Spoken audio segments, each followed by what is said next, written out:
Low-carb chicken biryani. Is there even such a thing? Yes, there is. I'm gonna show you how to make a low-carb keto biryani, and I'm gonna do it in under half an hour.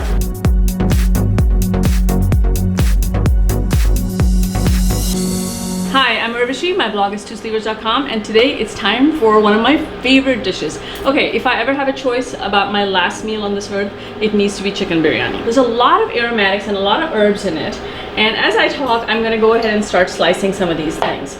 So you're gonna need ginger, you're gonna need garlic, we're gonna use jalapenos and cilantro and mint and just the most wondrous things. I cut my ginger up, fresh ginger root. Now I know a bunch of you are gonna ask me, you don't even peel it. I actually don't peel the ginger root. I use it a lot and I've never peeled it and it's never been an issue. I'm going to do some garlic. And again, you can use minced garlic on my blog, TwoSleevers.com. I have a way for you to actually make a ginger garlic paste that gets used in Indian food a lot. I'm gonna slice an onion. So let's get rid of this guy here. Meanwhile, my pan is heating. If you're using an induction burner, I have it set for 360. If you're not, just turn it on to medium. I'm just gonna slice this and I'm just gonna chop through so that I have all this lovely broken up onion. I also have here ghee that I made at home. It's very simple to make. And if you're interested, there's a recipe on TwoSleevers.com on how to make your ghee. And I'm going to slice up a jalapeno. Once my pot is hot, the first thing I'm gonna do is I'm gonna put in, oh my God, the aroma, ginger and garlic, okay? Before this has a chance to burn or catch, I'm going to sprinkle in my onions and stir. Okay, this onion, ginger, garlic part is the most time consuming in this whole recipe, okay? So this is the part that's gonna take you the longest time. I'm holding off and putting the jalapenos in because the onions are gonna take a while to cook, and I don't want the whole house to be smelling of burning, of cooking jalapenos because it can be quite pungent. Now my onions are kind of a good combination of, they're definitely cooked through, but they're a good combination of brown in parts and not so much in others. And now we're gonna put in about a pound of ground chicken. You can use turkey, you can use beef, but then of course it's not a chicken biryani, but you can totally do a beef biryani. There's nothing stopping you from doing that. So here this goes. Now when I put the chicken in, you will see why I put as much ghee as I did, because chicken is really not a very moist, fatty kind of meat. While that is happening, I'm going to chop up my mint and my cilantro. Now I use the stalks from the cilantro as well. There's a ton of flavor in the stalks.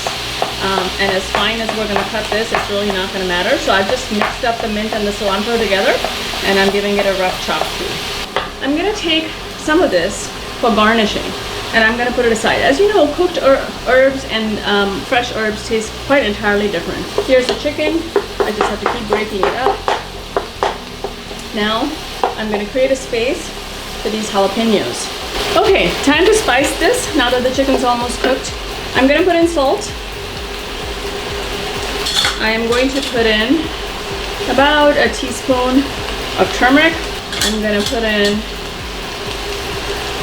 garam masala in here. And because it's not spicy enough, I'm going to put in a little bit of cayenne. And of course you don't have to. You can change this to your spice level, which is the fun about cooking at home, right? You can do whatever you want. Look at this. Look at the colors that this chicken is now taking on. It smells so good, guys. It smells wonderful. I wish you were here so that you could smell this. And now, of course, our secret keto ingredient, which is rice cauliflower. So I have about a 12-ounce packet. So I think it's about a couple of cups. You can put more or less in here. And now, let me turn the heat down a bit. And once I have it mixed, I'm gonna put in my cilantro and mint and mix it in. This is gonna cook down. It's gonna lend all of its flavor to this wonderful, colorful, vibrant biryani, and it's gonna cook down. Here's what I'm gonna do. I'm gonna put in just a little bit of water. I'd say about 1/4 of a cup of water, maybe. And now, what we're gonna do is we're gonna cover this and we are gonna let it cook. While this is cooking, we are gonna put together a very, very quick raita because you want a little something tart and creamy on the side with it. So I'm just taking a cucumber. I'm gonna peel about half of it.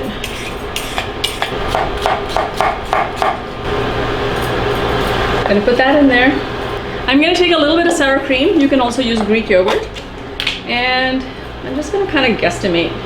So I have about a cup of cucumber and probably about half a cup of sour cream in here. I'm gonna put in salt, not too much. And then I'm gonna put in pepper. Now if you want to put a little cilantro on it, feel free. Don't have to. Oh my goodness, there we go. So there we are. Look how gorgeous those colors are. Cauliflower rice doesn't take very long to cook. Everything else was cooked in. We're gonna put in some lemon juice. You want that fresh, zesty, lemony flavor to come straight through. We have our mint and our cilantro mixture that we had chopped up together. So we're gonna put that on here. There is your low-carb chicken biryani. Okay, time to taste it. My favorite part. Yes, this has all the flavors that you would expect in a chicken biryani. It has none of the carbs. Now, look, I can tell that it's not rice. I grew up on rice. You're not fooling me when you say this is rice. But if the question you're asking me is, does it taste good enough that it satisfies my craving for a chicken biryani? Absolutely. And as you saw, it was half an hour. I chopped and prepped as we went. And in that time, while the chicken biryani was cooking, we also made a little raita on the side. So again, I'm Urvashi. My blog is TwoSleevers.com. And keto cooking does not need to be complicated or time consuming. Thank you for watching. Bye-bye.